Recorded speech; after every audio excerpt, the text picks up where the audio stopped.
ইসলামে নারীর শরীর কতটা দেখতে পারে। ইসলাম কোনো কিছুতেই অশ্লীলতা পছন্দ করে না, না পুরুষের জন্য না নারীর জন্য। বরং ইসলাম শিখিয়েছে সম্মান, হায়া, লজ্জা ও মর্যাদা কিভাবে রক্ষা করতে হয়। আল্লাহ তাআলা বলেন, তারা যেন তাদের সৌন্দর্য গোপন রাখে এবং কেবল তাদের স্বামী, পিতা, নারী অথবা তাদের অধিকারভুক্ত রাজের সামনে তা প্রকাশ করে। সূরা আন-নূর। এই আয়াত থেকে বোঝা যায় নারীর সামনে সম্পূর্ণ পর্দা বাধ্যতামূলক নয়, তবে অশালীনভাবে বা ইচ্ছাকৃতভাবে শরীর দেখানো বা দেখা কখনোই জায়েজ নয়। ইসলামিক বিধান কি বলে? ইসলামিক ফকিরা চার মাযহাবের আলেমগণ বলেন, নারীর শরীর থেকে নাভি, পেটের নিচ থেকে হাঁটু পর্যন্ত অংশ আওরা। এই অংশ দেখা বা দেখানো হারাম। এর বাইরে হাত, চুল, মুখ বা ইত্যাদি প্রয়োজনে দেখা যেতে পারে, যেমন চিকিৎসা, সন্তান জন্মদান, গোসল বা পরিচর্যার সময়। তবে প্রয়োজনে মানে এই নয় যে ইচ্ছে করে বা মজা করে দেখা যাবে না।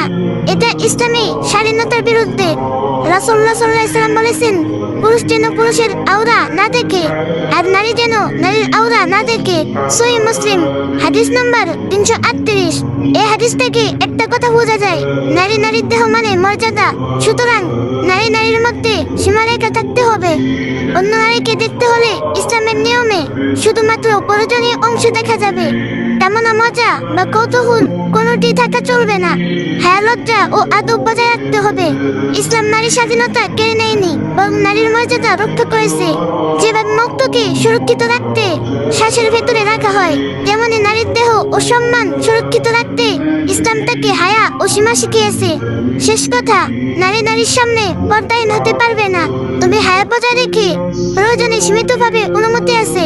ইসলাম মানে বেঁধে রাখা নয়, বরং সৌন্দর্যকে রক্ষা করা। আল্লাহ তাআলা আমাদের সকল বন্ধুদেরকে বোঝার তৌফিক দান করুন, আমিন।